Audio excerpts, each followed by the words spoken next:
또 이 새벽에 저희 전에 찾아오신 한 분 한 분 주님 음성 듣고 또 주님 앞에 결단하는 귀한 시간 되기를 주님의 이름으로 축원합니다. 우리는 누구나 자기 자신 안에 죄책감을 가지고 있어요. 오늘 본문의 수르보니게 연인도 그렇습니다. 그의 딸이 귀신 들린 것에 대해서 죄책감을 느끼고 있었어요. 많은 사람들은 질병에 걸린 것을 자기 죄라고 생각을 해요. 여러분 욥을 보세요. 욥도 자신이 육신의 병 들었을 때 자기가 그렇게 고통받는 것을 자기 죄 때문이라고 그렇게 여겼습니다. 또 어떤 사람은 자신 외모 때문에 열등감, 죄책감을 느끼는 사람도 있어요. 근데 보세요. 예수님은 흠모할 것이 없다고 이사야서에서 말씀하고 있습니다. 또 어떤 이는 돈이 없어서 죄책감에 빠져요. 많은 남편들이 돈이 없다는 이유로 아내에게 죄책감을 느끼고요. 가난한 집 아이들도 돈 때문에 죄책감에 빠지기도 해요. 또한 결혼 못한 사람들은 결혼 못한 것에 대해 죄책감을 느낍니다.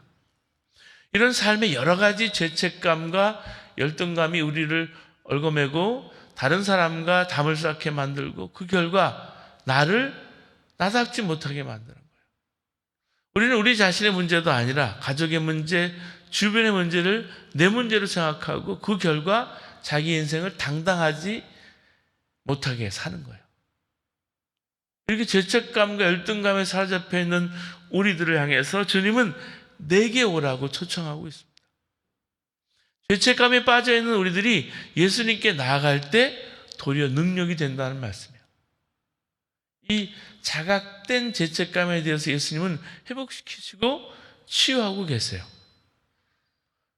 은폐된 죄책감은 율법으로 때리시지만 이 자각된 죄책감은 회복시키고 도리어 능력을 주시는 것을 볼 수가 있습니다. 상녀 마리아를 보세요. 상한 심령 그대로 예수님께 나왔습니다. 차마 바로 들어가지 못하고 뒤로 들어와서는 예수님의 발에 향유를 붓고 머리털로 닦았습니다. 이 여자가 상한 심령 그대로 나왔을 때 예수님께서 받으시고 뭐라 그랬습니까? 복음이 전파되는 곳마다 이 여인의 행위가 전파되리라. 그렇게 말씀했어요. 그래서 예배도 마찬가지예요. 상한 심령으로 나가는 거예요. 수르보니게 여인의 심령으로 그냥 나가는 거예요. 그런 상한 심령에게 하나님은 은혜를 베풀어 주시는 겁니다. 주님의 은혜가 회복이 되면요, 의가 회복이 되는 거예요. 여러분, 의라는 헬라어 단어는 디카이오스네라는 단어를 쓰고 있는데요. 많은 사람은 의를 옳고 그름으로 오해해요. righteousness 이렇게 생각하니까 그냥 이게 바른지 이게 나쁜지 그렇게 오해해요. 근데 이 의라는 디카이오스네라는 단어는 회복된 관계를 말할 때 그런 의라는 단어를 씁니다. 하나님과 나와의 관계가 회복되는 거예요. 그 회복되는 길은 십자가 외에는 없어요. 십자가밖에는 없어요. 십자가의 복음밖에 없어요. 여러분 종들을 보세요. 종들의 특징이 뭡니까? 뭘 했다거나 충성, 헌신을 했다는 것으로 주인의 인정을 받으려고 하죠. 그런데 자녀를 보세요. 자녀의 특징은 당당합니다. 당당해요. 어제 제 둘째가 갑자기 아이들하고 약속을 하고 9명, 8명, 9명을 데리고 왔어요.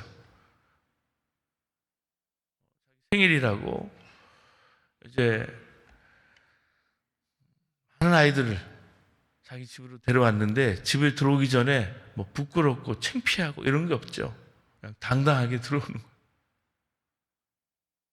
우리는 주일을 지킬 때 주일 지키는 것, 주일 성수하는 것, 11조 하는 것으로 의롭다 인정을 받으러 할 때가 있습니다. 그런데 이런 태도는 종의 태도하고 같아요.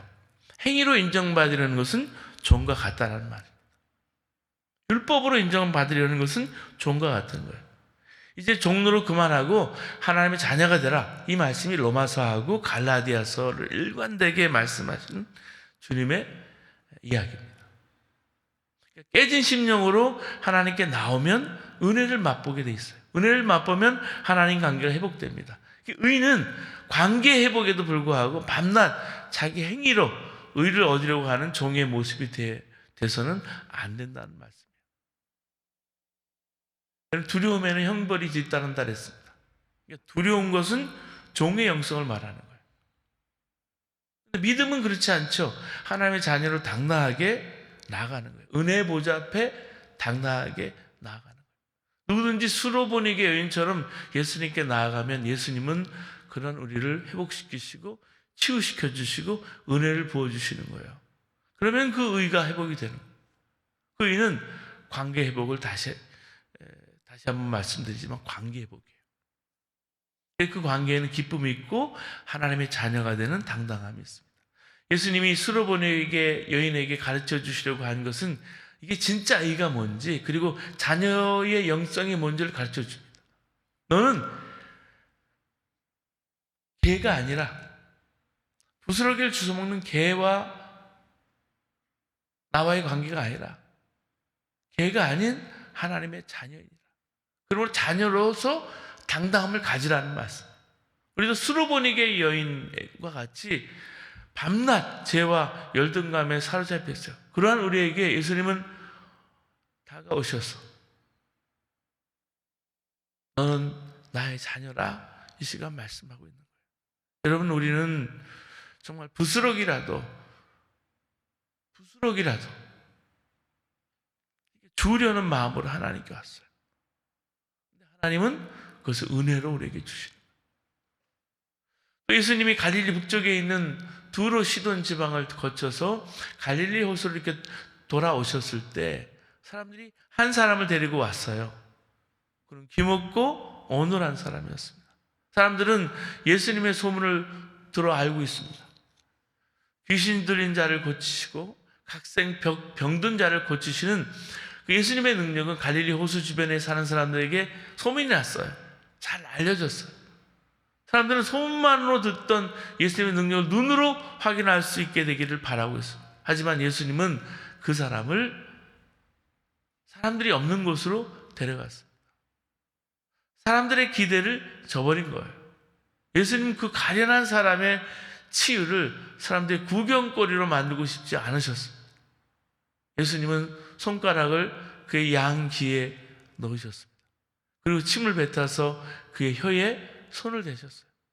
그 행동 하나하나는 애정에 찬 몸짓 언어였습니다. 그 병자는 예수님의 손길을 통해서 깊은 위로를 받았을 거예요. 양귀와 혀에 거기에 닿는 예수님의 손길을 통해서 그 병자는 자기의 영혼 깊은 곳을 어루만지시는 상처를 어루만지시는 하나님의 손길을 느낀 거예요. 이번에 한국에서 이제 온 라이프 오브 싱어즈가 음악회를 하는데 딱 10년 전에 2014년에 이곳에 와서 음악회를 한 적이 있어요. 음악회를 통해서 깨달은 것은 하나님이 만드시고 이렇게 치유하시는 손길이었어요. 귀가 열리고 눈이 열리는 체험과 동시에 하나님이 우리의 마음을 만지는 듯한 그런 느낌을 저는 받았어요. 여러분 교회도 여러 가지 상처를 받을 수 있어요. 개인도 마찬가지예요. 교회나 신앙생활 하다 보면 상처를 당할 수 있어요.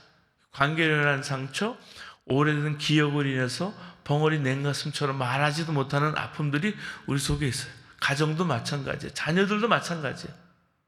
2013년에 14년에 제가 섬기던 교회가 100주년이었는데 100주년 기념 음악회를 했어요.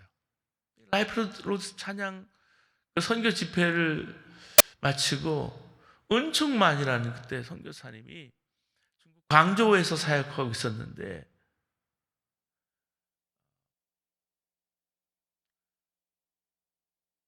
이 광저우 사역하는 선교사님에게 한 90대 권사님 찾아오시더니 손을 붙잡고 은혜를 나누는 거예요. 오늘 음악회를 통해서 오래전에 제가 교회에서 있었던 그런 상처, 교회의 분열과 아픔을 씻어주시는 것을 체험했다면서 손을 붙잡고 간증하시더라는 이야기를 제가 들은 적이 있어요.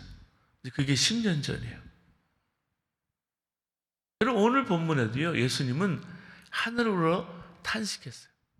하늘으로 탄식하는, 탄식이라는 말은 마음 깊은 곳에서 우러나오는 신음입니다. 스테나쪼라는 단어인데, 듣지 못하고 말하지도 못하는 그의 처지를 주님은 함께 아파하세요. 그렇게 그 탄식은 하나님께 바치는 기도입니다. 우리가 누군가를 위해서 정말로 마음 아파하고 그의 처지 때문에 신음할 때 하나님은 그것을 기도로 들으시는 거예요. 말할 수 없는 탄식으로 간구해 주시는 성령님이 내 안에 계셔서 신음하시면서 나를 위해서 대신 간구해 주시는 거예요. 이스라엘 사람들이 애굽 땅에서 신음할 때 하나님은 그것을 기도로 들으셨어요. 탄식이 그런 거예요.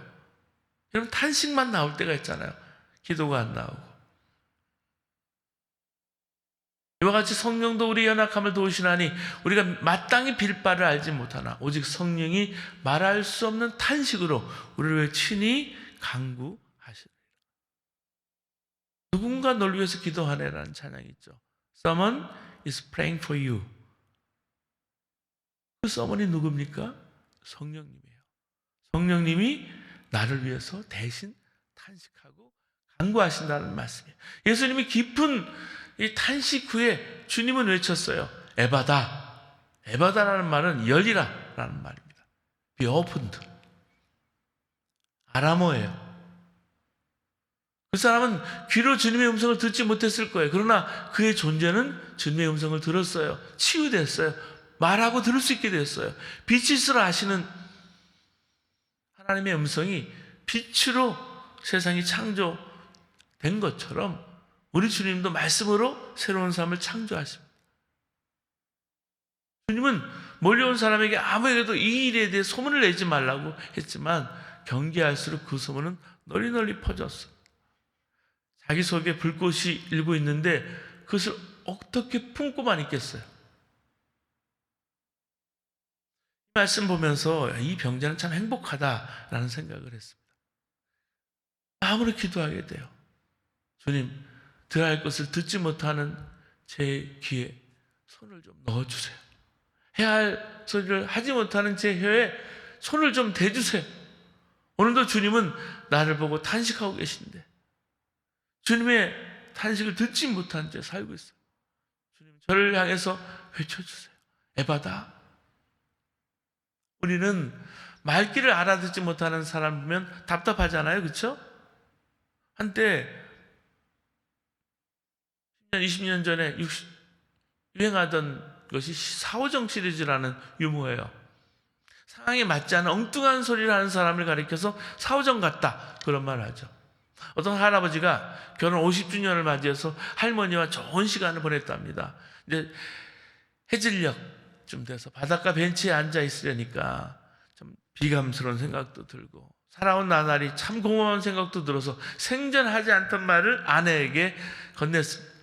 여보, 참 고마워. 당신과 함께 한 시간이 내게는 지난 시간이 너무나 돌아볼 때 행복한 시간이었어. 근데 할머니는 잠시 놀란 듯한 표정을 짓더니 이윽고 한숨을 푹 내쉬고 말했어요. 영감, 오늘이라도 진실을 말해줘서 고마워요. 사실 나도 당신과 함께 사는 게 참 지겨웠거든요. 할머니의 귀가 어둡던 거죠. 잘못 알아들은 거죠. 이런 이야기를 들으면서 웃는 거죠. 이거 사오정 같다 그래서. 근데 하지만 우리가 꼭 이렇게 산다는 얘기예요. 하나님의 사랑 고백을 듣고도 우리가 응답할 줄 모르면 하나님과의 관계만 문제인 게 아니에요. 우리는 다른 이들과 함께 살면서도 그들이 하는 말을 귀담아 듣지 않습니다.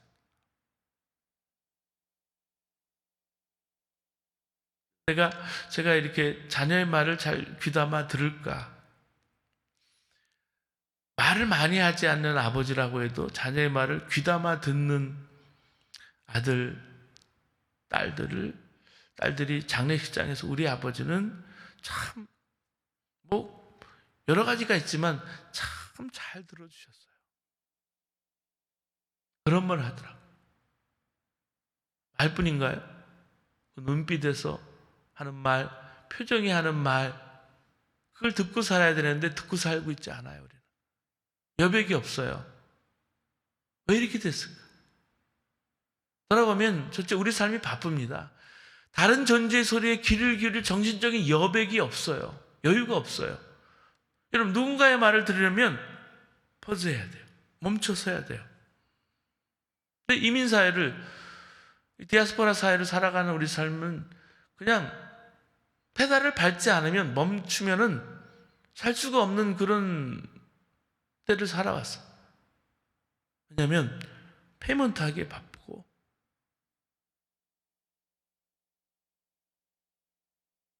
어디로 가는 것인지 분명하지 않지만 달리지 않으면 불안하니까 막 달려요. 속도도 중요해요. 왜냐하면 멈춰서니까. 근데 방향은 보지 않았어요. 계속 달려만 왔어요. 하늘이 무너질지도 모른다는 강박관념에 사로잡혀 있던 토끼 한 마리가 낮잠을 자다가 사과 한 알이 떨어지는 소리를 듣고 냅다 뛰기 시작했어요. 하늘이 무너졌다고 생각한 거죠.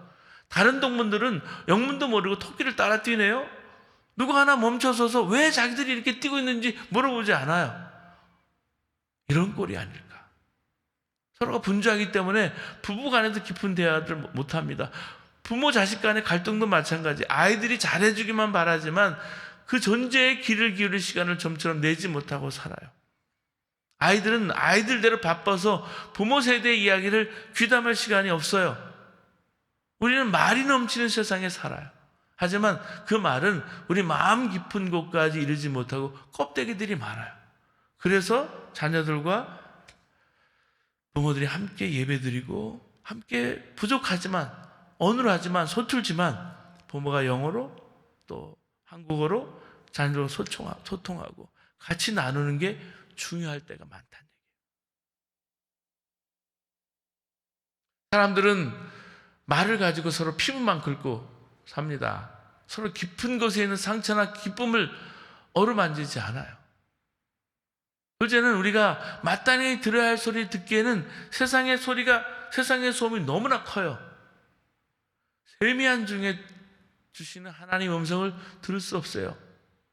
하루에 몇 번만이라도 우리의 귀를 해방시켜야 됩니다.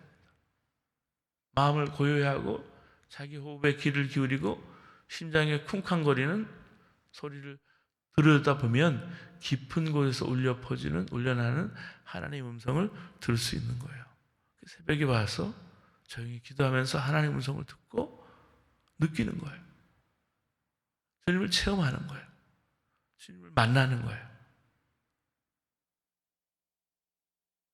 그리고 셋째, 우리 속에는 꼭 들어야 할 소리를 듣지 않으려는 강한 저항이 있습니다.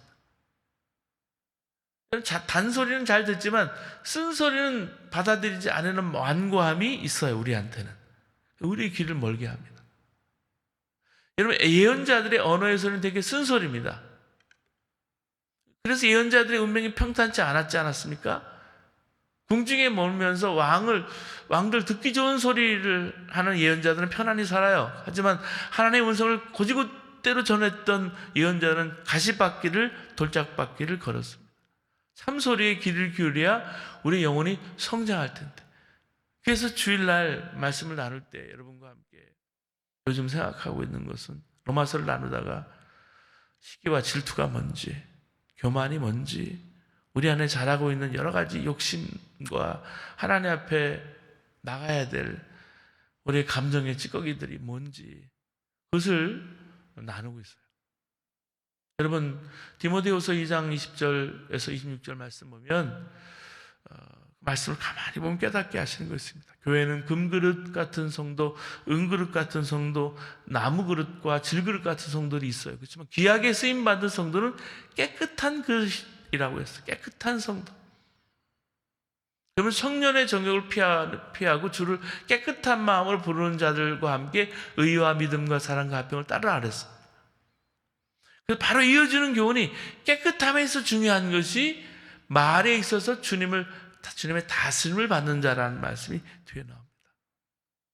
말이 왜 문제일까요? 우리 마음에 죄가 말을 통해서 다 드러나기 때문에 그렇습니다. 우리는 윤리적인 그것이 파렴치하게 그렇게 보이지만 실제 가장 큰 죄는 교만하고 판단하고 정죄하고 나를 자랑하는 거예요. 그 죄들이 다 입을 통해서 말로 나옵니다. 그러면 어떻게 말을 조심해서 깨끗한 자가 될 수 있을까? 우리로서는 안 돼요. 불가능해요.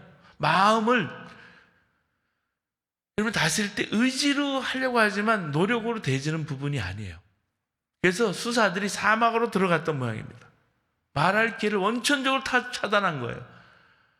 평생 수세 마디만 하고 죽은 수사들도 있어요. 그런데 어떻게 말을 안 하고 살 수 있겠어요? 말에 대해서 주님의 다스림을 받을 수 있는 길은 한 가지입니다. 말할 때마다 주님을 생각하는 거예요. 주님의 말씀을 생각하는 거예요. 입술에 재갈을 먹이고 주님 다스리심을 받는 거예요. 주님 바라보는 거예요. 우리가 이익을 위해서 거짓말하고 자기 자신을 지키기 위해서 변명을 합니다.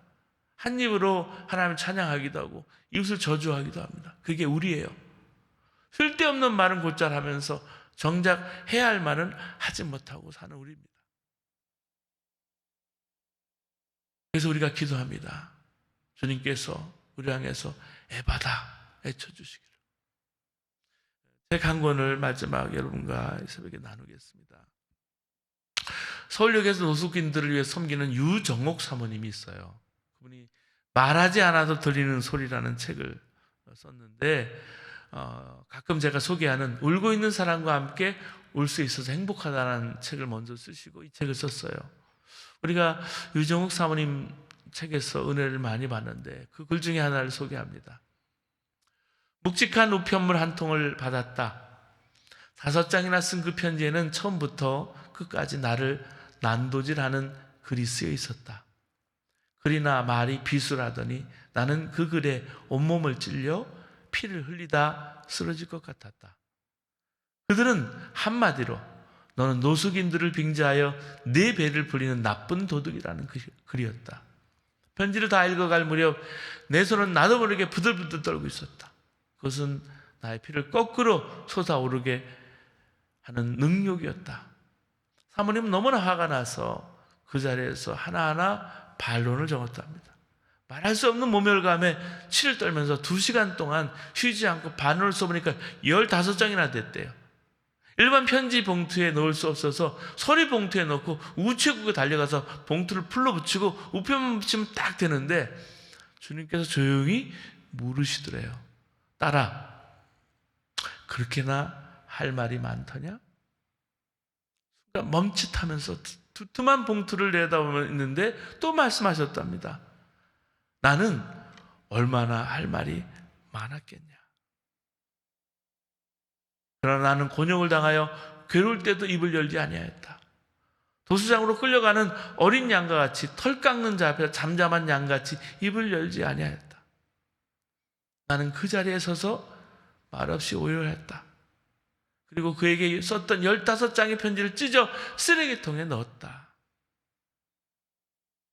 고린도후서 12장 10절에 그러므로 내가 그리스도를 위하여 약한 것들과 능욕과 궁핍과 박해와 공고를 기뻐하노니 이는 내가 약한 그때의 강함이라 했는데 나는 바울이 겪었던 궁핍도 박해도 공고도 스스로 다 겪을 수 있다고 자신해왔다. 그런데 그 가운데 박혀있던 능력이라는 것 앞에서 감당할 수 없이 분노가 폭발했던 것이다. 주님은 가장 자부심을 가졌던 일이 여지없이 무너져 내릴 때도 변명할 말이 많아 수백 장에 달할 때에도 그 능력을 참아내는 정도가 아니라 그 능력을 기뻐해야 한다고 하셨다. 그렇게 나는 능력이라는 몸살을 앓고 있었다. 보름쯤 지났을 때 그에게 전화가 왔다. 사모님, 제가 사모님께 죽을 죄를 지었습니다. 그는 울먹이느라 제대로 말을 잇지 못했다. 그는 지금 나의 가장 신실한 동역자로 내 곁에 와 있다. 바울은 그의 동역자인 브리스가와 아굴라에게 그들은 내 목숨을 위하여 자기들의 목까지 내놓았다고 소개했다. 그는 나에게 있어 브리스가와 아굴라 같은 동역자가 되었다. 그날 내가 15장의 편지를 붙였다면 나는 그를 영원히 잃었을 것이고 어쩌면 나를 가장 치명적으로 공격하는 적장이 되어 있을 것이다. 책에서 나온 이야기예요. 여러분 오늘 본문을 보면서 우리가 말씀을 보면서 우리에게 깨닫게 하시는 것이 있어요. 여러분, 에바다라는 말씀이 말씀드린 대로 아람어로 열리라는 뜻이에요. 로마 식민지였던 이스라엘 사람들이 일상적으로 사용했던 말이 아람어입니다. 하지만 식민 지배국인 로마의 말인 헬라어가 그 당시에는 행정 언어였습니다. 많은 사람들이 헬라어를 사용하기 시작했어요. 헬라어를 잘하는 사람이 출세를 했어요. 지배자들의 언어를 배워서 그들의 문화를 받아들이는데 앞장섰기 때문에 기회가 많았다고 봐야 되겠죠. 하지만 예수님은 아람어를 사용하는 분이었습니다.